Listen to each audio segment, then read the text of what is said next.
I held on to guilt about that for a really long time for something that to me is so menial. And I understand when we're really little trying. About how long? I mean, I still remember it. And we were like 3 or 4. And I'm 19, so carry the 2. She said, what?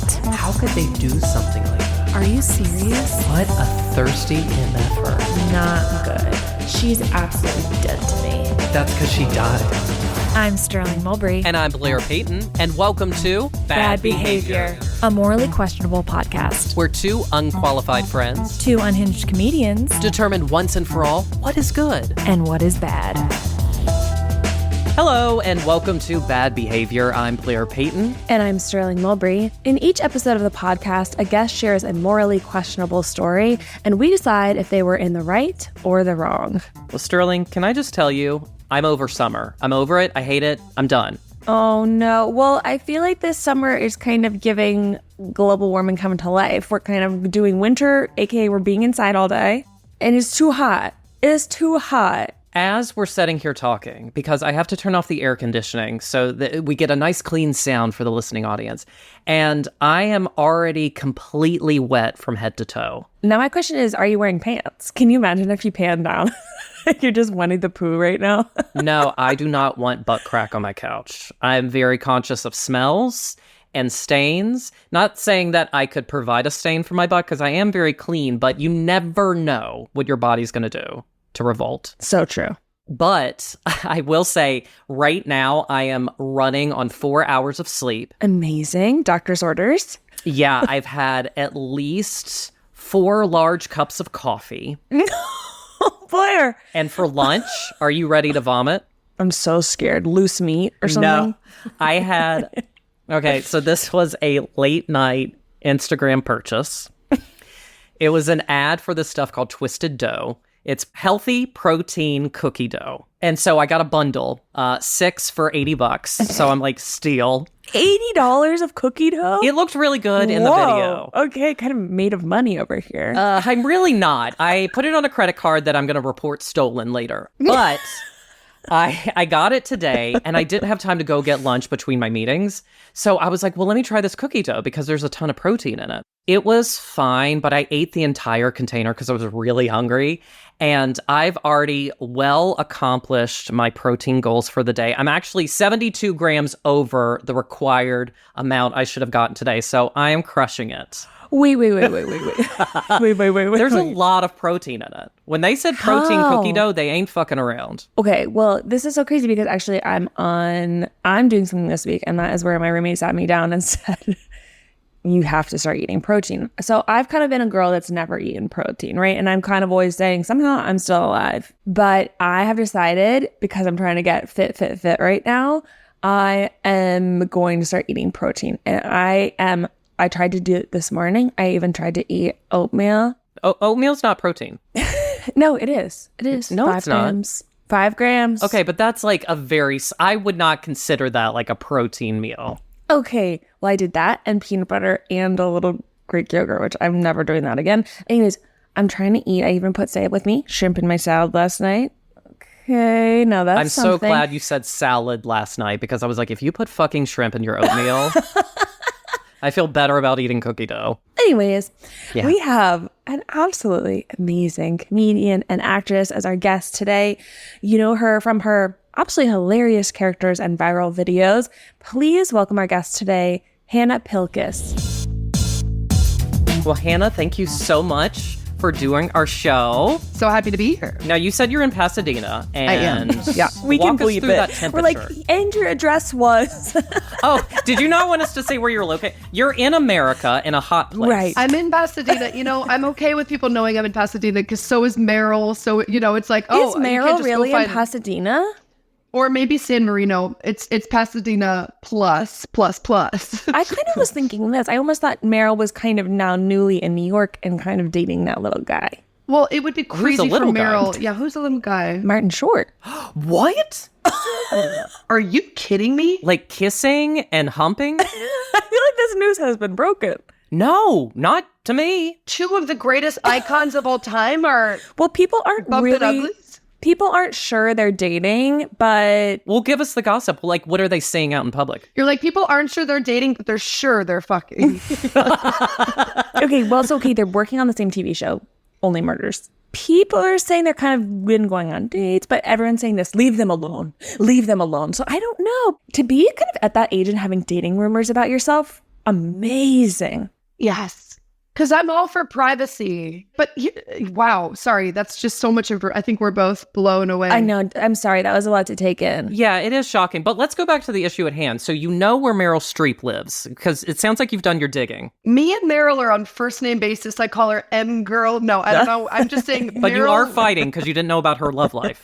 Well, yeah. Now we're gonna have a real falling out because I felt like you feel like you think you know a person. Right. Of course. Yeah. I don't care when 25-year-old, like whatever, when I didn't really care when Timothée Chalamet and Kylie Jenner got together because I just feel like they probably have very boring conversation. No offense to them. But this is some of the hottest goss I've ever. I want to be a fly on the wall and watch everything. The conversations, the line practicing, all of it. You know what I bet is endearing? Is when they wake up in the morning, because you know they had sex, went to bed. But when they wake up in the morning and they both have their robes on and they're brushing their teeth and they're just kind of like looking at each other and doing like a boop. You know they're doing that. You think they're doing a boop when they're in their robes? Oh, they're booping. And they've got, of course, different sinks. I mean, in whatever real estate we're looking at, there's probably a hers, a his, a hers, a theirs. There's probably 12 sinks to choose from in any bathroom. It's Oh my God. Meryl, if you're listening, we are rooting for you. We want this to happen. If there is a wedding, please televise it and do a reality show so we can follow every moment. I really think that is a good. If we could get a reality TV show, which obviously we shouldn't because they're too kind of high and mighty, but a really good one for following the love lives of like that entire family because you have the daughters. You're talking Streep? I'm talking Streep. Yeah, we're not talking about anything else. This is strictly a Meryl Streep podcast. I thought you were best friends, Hannah, and it's like we come into the podcast. It's like, well, former. This would be the C plot in the movie where I'd be like, we talk every day, and you left this out. Okay, wait. Speaking of C-plots in the movie, I've been asking kind of everyone that's come on our podcast, but actually no one's seen it. But as kind of an LA girl, have you seen this recent movie, The Idea of You with Anne Hathaway? Of course I have. It's candy in a film. It's delicious. Is it good for me to consume, over and over again? I don't know. I love that it's shot in LA, but it's all clearly Atlanta. I'm like, those trees are not LA. It was so crazy watching it because it takes place in like a neighborhood that I live near. And it's like, I was like, that neighborhood must have sponsored this movie because every single thing is the most specific. Like, oh, we're going to this restaurant on this street. We're in this neighborhood. We're walking around this reservoir in a way that I'm like, well, you're not actually walking around the reservoir. I've seen the reservoir. Doesn't look like that. Sterling, I do have to say, I think you're treading water here because they're doing a Devil Wears Prada sequel, and she's going to be working with Meryl, and you don't want to piss off one of Meryl's co-stars. Oh my God, Hannah, did you know about this? Well, of course I didn't, because again, you think you know a person, and I guess Meryl's been it's been small talk. We're essentially just acquaintances at this point. What was the last thing she said to you? Lilas. Was what? Lilas, Lylas. And for listeners who might not understand what that is, what is that? You don't know what Lilas is? Of course we do, but for the audience. Of course we know. Love you like a sister. It was all over my yearbooks growing up. You would write, have a good summer, Lilas. I feel 100 now, and I might leave. Wait, did you ever have hags? Yes. Have a great summer? How are you not writing Lilas next to hags? I'm glad that was her parting word to you. Or words. Yeah.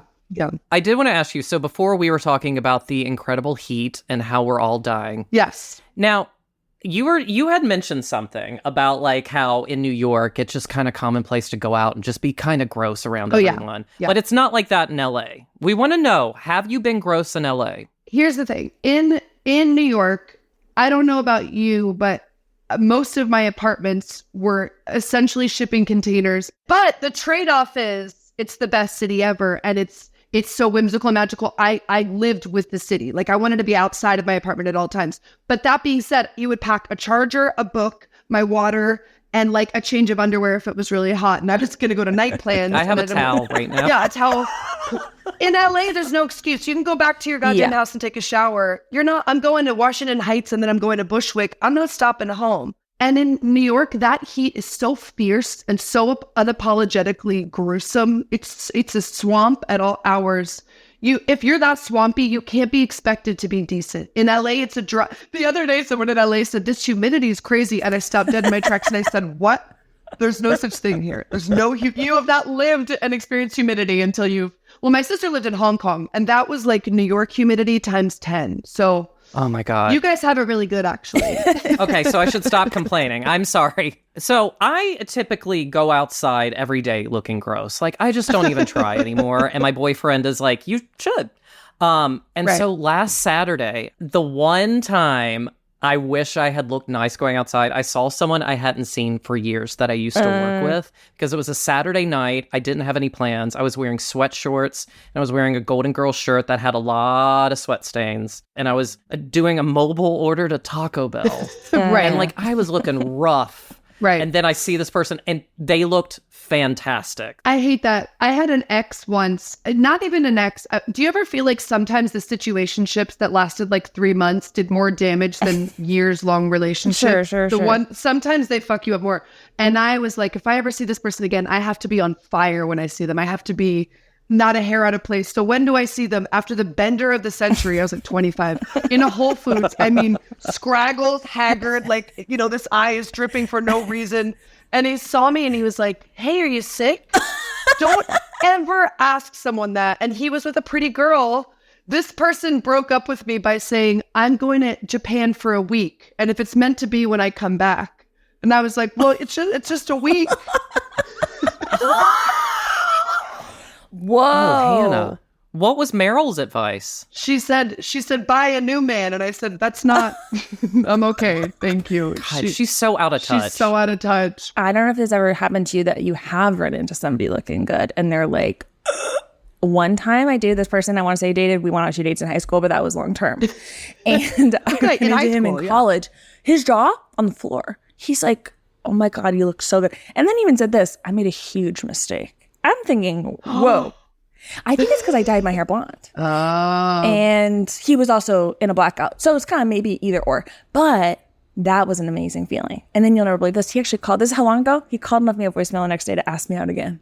And I said, no. Wow. So see. And that felt so good. That felt so good. And you know what's funny is the disparity between when we looked bad versus good. It's also just how you feel things. So it's an energy that you're exuding. I'm like, oh, I slapped on a little mascara. I mean, listen, the way I looked in that Whole Foods after that bender was it was like when they put up those things in Touch or Us Weekly where it's like, stumbled upon hard times. This person, we're worried about them. Like their friends are checking in on them, that kind of thing.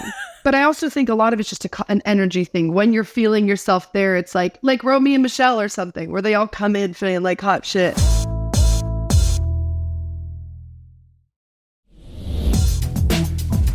Hannah, we have a little game on this podcast we call Heaven or Hell. Okay. And this is going to be a game today where we are going to present different scenarios for you, and you are going to decide if that scenario is heaven, hell, or purgatory. You have a new solo show called Many Hats. Yes. And you have many videos in which you use many hats, right? You're playing many different characters. I love a hat. You love a hat. So this is going to be some different scenarios, and some different characters are going to be wearing some different hats. And you're going to be deciding how you feel about that. Real quickly, can I just say, if you like hats, then you are definitely going to like one of Amy Grant's B-side songs. It's called Hats. I love Amy Grant. The line in the song is like, I'm wearing so many hats. Ooh, this could be good. This could be good promo because everyone's talking about Amy Grant right now. It's Charlie XCX and Amy Grant. Those are the two that are this is songs of the summer. Mind. Many hats. I love that. Oh, it's it's something. Okay, so let's go to your first question. A magician comes up to you at a party. He pulls a bouquet of flowers out of his fedora, hands them to you and says, "Would milady mind being my assistant for the next trick?" It's not full purgatory because I'm getting less like Chris Angel pickup artist vibes. So the milady of it all feels more Martin Short, Mad Hatter. And that to me is endearing. If that gave it a note of whimsy. So it went from purgatory to hell in that magicians at large give me the eeks and the spooks. Yeah. And so it's going to be a hell, but I appreciate that there's an illusionist element that's kind of fun, and I do like whimsical things. I feel like LA's a little bit, first New York does lean a little magician. Well, and I want to go to the Magic Castle. You have to have like the Magic Castle is this really, really cool membership only magic oasis. It's built atop a hill, Milady. But I can't get in. So you can't get into a magic house? No, it's not a magic house. Exactly. I feel like shit enough because Meryl's not talking to me anymore. It's like invite only. I don't know. Yeah, you have to like know someone, or you need to know a magician to get your ticket. Wow. And there's a dress code. It's the only ground the magicians have to stand on is that you need them to get it. You need them.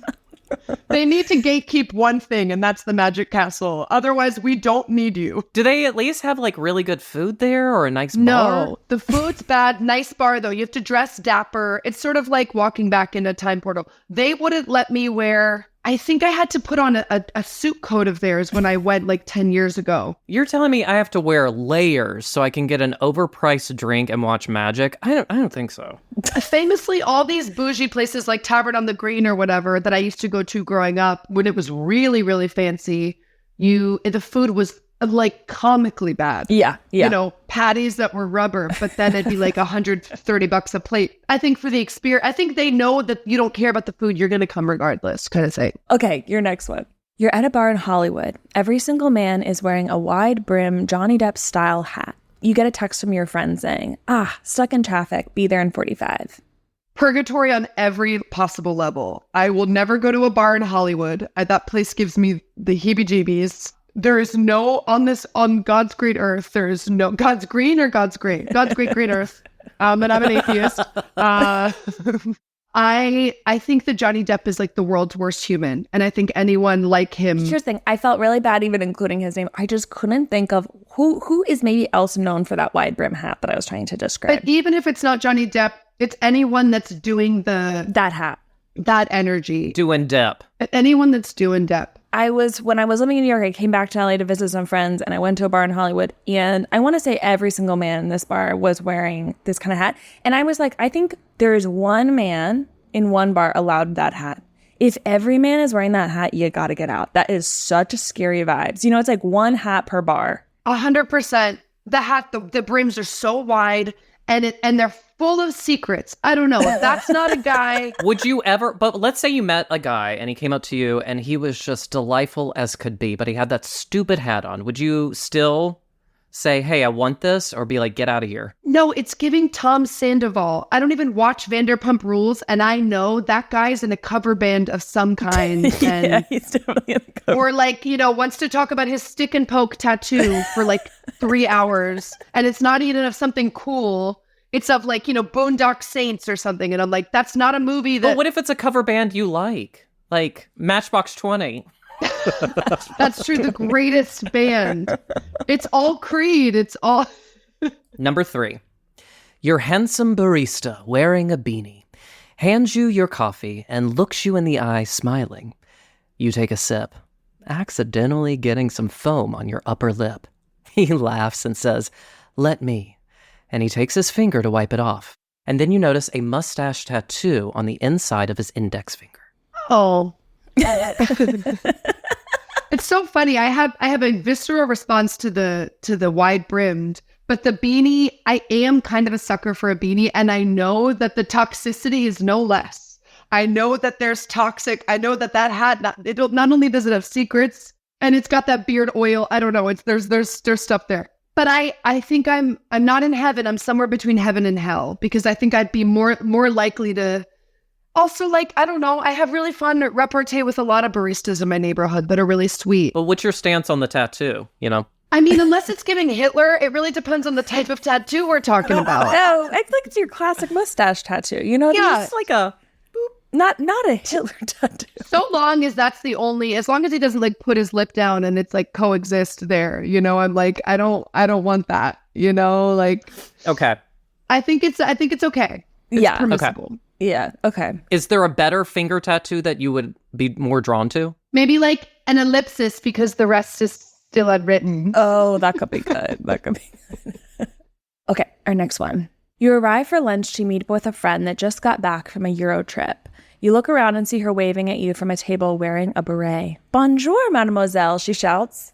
Okay, did she just get back from France, or is this just her constant? She just got back. I want to say France was one of the many countries she visited in Europe. And I want to say it was a week or it was kind of giving your guy that went to Japan for a week. It was definitely not more than a week or two. Because if it's meant to be in 7 days. How did you respond to that? That is so... I was absolutely drinking the Kool-Aid, so I was like, 100%. That makes a lot of sense. That makes a lot of sense. You're like anything could happen in, I don't know, quick do the math of how many hours The rest is still unwritten. The drama in the way we parted as if it was like, see you soon, you know? And then I got phased out. Oh, gosh. This is a hard one because I know, like, this is a whole subculture on the internet, right? Where it's a million videos of person that just got back from blank place.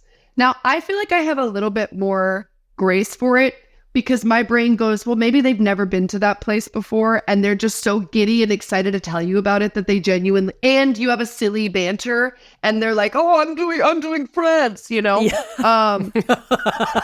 I think it's going to be different if like a white woman is like, you know, I was in Barcelona. Like, I'm like, that's where we draw the line, you know? Right. But I'm like, France, this feels okay. Again, it's definitely not heaven.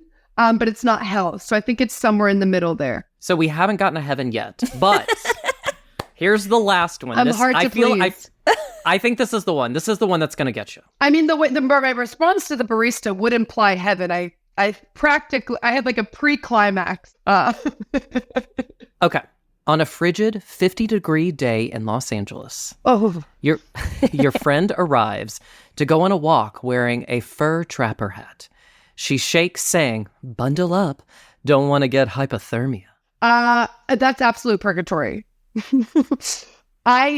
Anyone that's wearing a true fur, anything at this point is like, you're such a fool for that. Like, same thing with real leather at this point. I just feel like we have alternatives that are just as, like, that it's imperceptible. You can't even tell the difference. Also, I don't know. There's something about that hat that, again, is giving Elmer Fudd, which then gives hunting, which... But... on the other side, it's a friend who's concerned about your temperature health. True. And I appreciate, I'm famously very anemic, so I need someone that's looking out for my internal temp. But I don't know, anything hunting adjacent. There was this person in my high school that was very, very religious and then started dating someone and they got married. And in their caption, they wrote, no one's more Christ-like than this person. And then I clicked on their page and it's just them holding antlers in every photo. And I'm like, whoa. Yeah, I guess Christ was a big deer hunter. So I don't know.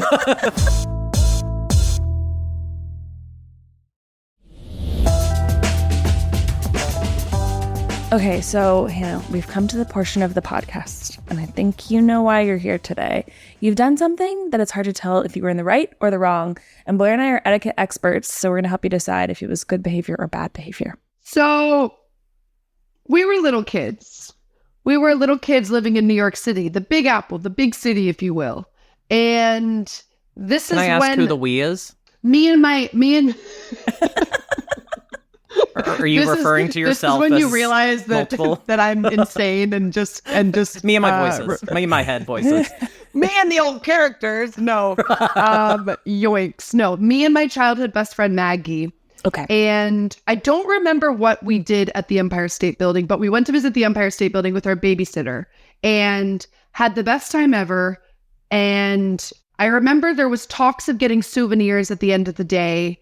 And that's where she put her foot down is, growing up, we didn't really have a lot of money, but also my parents weren't the type of parents that would let us just get everything all the time. It was like, we want to keep this kid grounded. Right. Sure. And so we didn't end up getting a souvenir of any kind. Cut to, I guess we do the whole tour. Now we're out on the city streets and Maggie's holding one of those. Gosh, you remember they're like a stick and then it's got like a little mouth on the end. And very fun toys.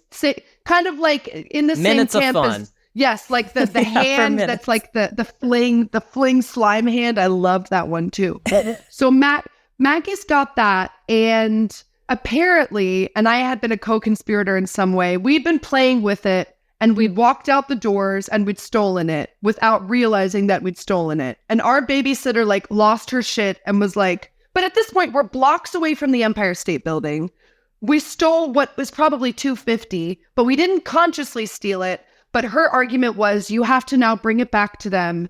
You have to apologize and you have to learn your lesson from this. At this point, I'm like, especially if it wasn't an intentional steal, let us just have the steal. And on that, there have been several times in life in adulthood now where I've done self-checkout only to realize there's a couple items that didn't scan that I essentially stole, but not on purpose, especially in Target self-checkout. I think my gray area there is I'm not going to fucking come back and be like, hi, I accidentally didn't scan this lip liner. Also, like, you have 1,000 lip liners. You literally have allocated money aside for all the shoplifting. So I think accidental shoplifting, I mean, I honestly think shoplifting in general, fuck big corporations. But I think especially accidental shoplifting, the onus does not fall on that person to let them know. Even when I was at CVS the other day and they didn't see the drink in front of me that was included in the thing. I ended up telling them because they hadn't rung it up, but I thought, does it really matter? So I don't know. That's my wondering. Did you go back? Did you go back to the Empire State? I don't think we went back and apologized. I think we like cried hard enough that she didn't make us. But I do know that I held on to guilt about that for a really long time for something that to me is so menial. And I understand when we're really little About how long? I mean, I still remember it. And we were like 3 or 4. And I'm 19, so carry the 2. I can't. That's right. You can't do basic addition, subtraction, multiplication, and division. That's right. Yeah. You have a lot of other great qualities, though. Thank you. Now, I want to go back to the first incident of stealing. Okay. Now, you said somehow we were playing with this mouth stick. Yeah. And then Mouth we were stick? walking around. Well, whatever it's called. You know, it's mouth on a stick. Sure. Not on a stick. And you're just walking down the street, making voices, just really having a good time. Yeah. How did you just somehow grab it? Like, walk me through the moment when you saw the mouth on a stick and you were like, let's play with that a lot. So here's where it gets murky in that I will never know if it was premeditated on her end. I know it wasn't on mine. Last I knew, we were playing with it, and her version of the story is that we were playing with it, and suddenly we're on the street. Now, she's the one that was holding it. I was, in the game of Clue, she had the weapon, so to speak, right? But I was a co-conspirator in that we were playing. I don't know how, in my head, we walked through the checkout, didn't even clock it. But she may have unconsciously thought, I'm aware that I'm holding on to this and I'm going to keep holding on to this. This was also a friend of mine who would always want to share fries. And by share fries, it would mean I wouldn't get many fries once we'd start sharing. Now, you keep referring to this person in past tense. Are you no longer friends with them? Or? Oh, I love them. We just live in different places. She's great. Maggie's great. We love Maggie. Would you say life has been okay for her? Yeah, totally. I saw her. She's a baby. Is it her baby, or did she accidentally go to the hospital to visit someone? And I said, for all we know, it's a Thelma and Louise, her and her baby, just tearing through. Okay, so you don't feel like this incident kind of took her on a path that kind of got worse and worse over time? She's doing Absolutely okay now. not. Okay. No, and I mean, I just think the question of, especially like the stealing of these little things, I don't know. I'm not someone, I'm so horrified by confrontation in general and repercussions in any way that I would be less inclined in that way. But God forbid someone wanted to check a receipt and I had tried to steal a serum. It doesn't feel worth it to me. But I'm also kind of like, who cares? It's sort of, and I didn't used to feel that way, but now as I get older and I'm like, late stage capitalism is the worst thing ever. Sure, like, of course. Don't we deserve that overnight cream? Blair, have you had any recent incidents where things have just accidentally fallen into your... I actually did get a frozen meal the other day, and it felt really good. Oh, you did? So my grocery store is, I'm going to just whisper it so we keep this between ourselves. But my grocery store is super expensive. Well, yeah. And so I always check to make, because the people that work there, they're a few brick shy of a load, let's just say. So I always check to make sure they rung everything correctly on my receipt, and they didn't ring up one of my frozen dinners for work. And I felt like I won the $9 lottery. Yeah, that's awesome. And then what? Thank you. You're not going to go tell them. Also, the person that works there, they don't give a single fuck. Yeah. No, he didn't make eye contact with me. I don't think he even saw me. And you tried. I was just like, how was your day? You having a good one? Yeah. Okay. So yeah, this is interesting. I do feel like when you do get like that kind of thing, it really gives you an amazing little jolt in your day. And I mean a jolt of like the accidental, and then you're like, whoa, I just saved. And again, like I got rung up the other week and they like forgot I don't know, it was like my friend's cookie or something. I don't know. Yeah. I was like, oh my God, we got this cookie for free. And it's just like, it gives you a little sparkle inside. You're being like, oh, I got to pay for this. I went and I got my oil changed yesterday. Somehow $499. That is just what life is. Well, of course, No. they said, well, there's a few other things. And I see. Because I thought if it's just oil, we need to talk. but I did say, whoa, there's nothing like going in for a $90 oil change and coming out with $500.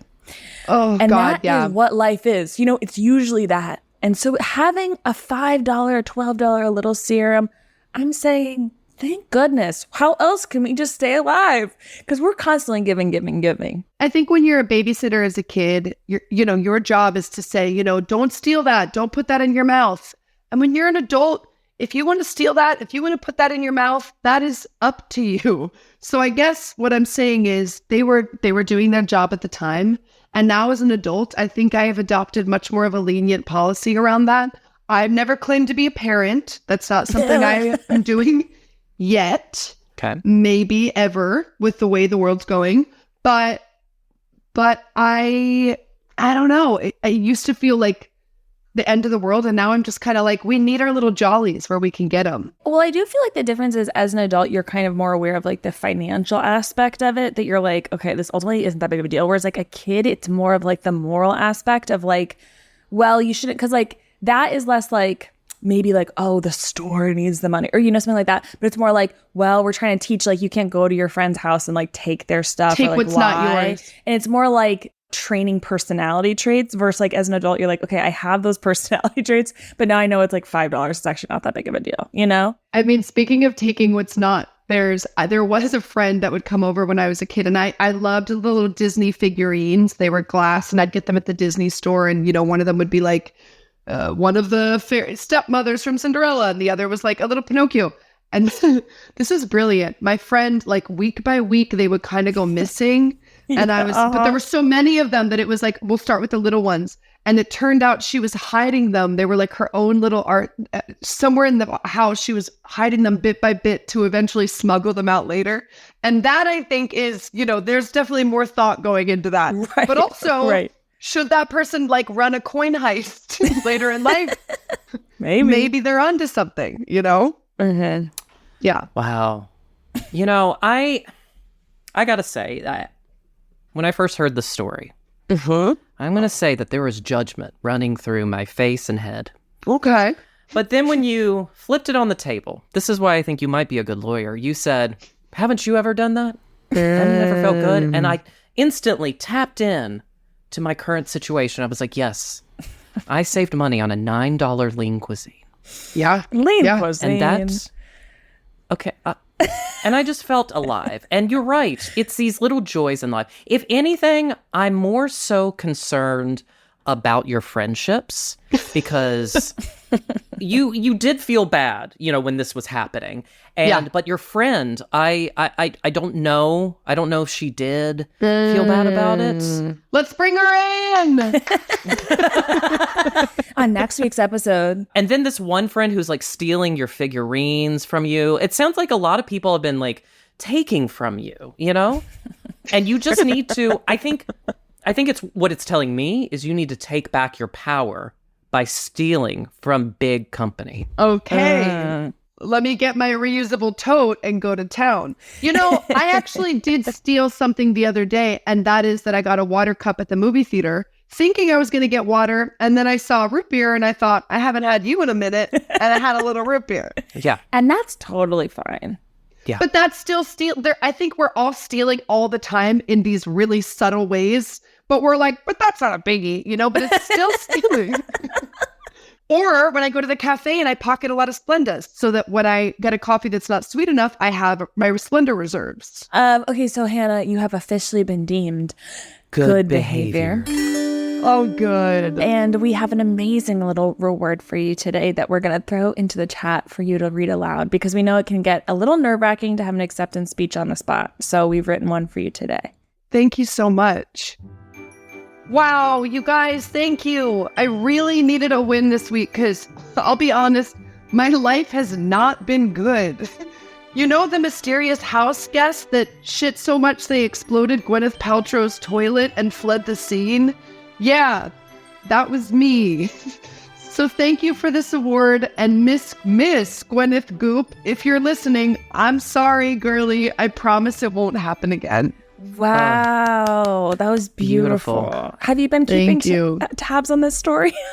No. Last I saw Gwyneth, I didn't know about it either.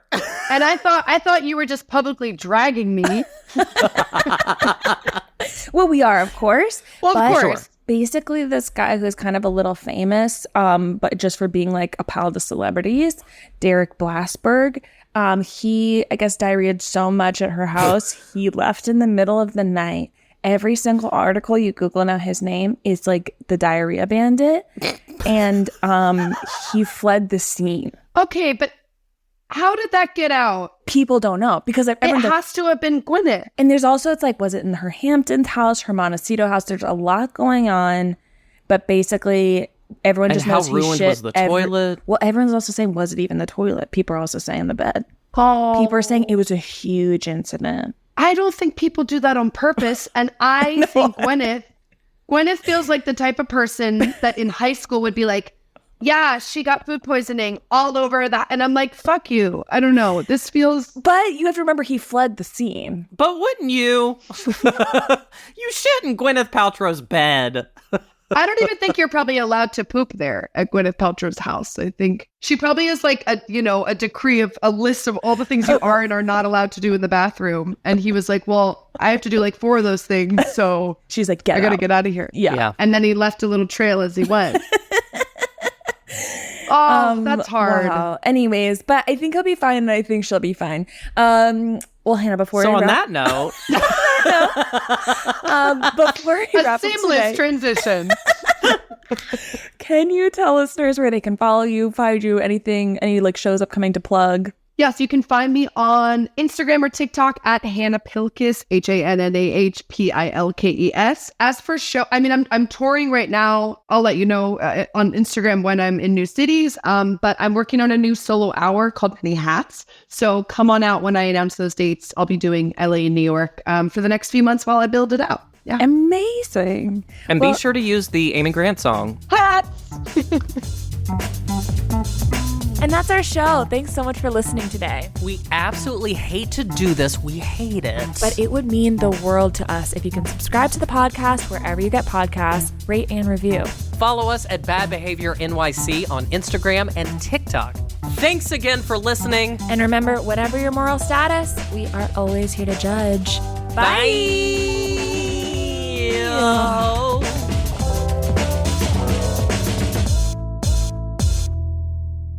Do you think that was good?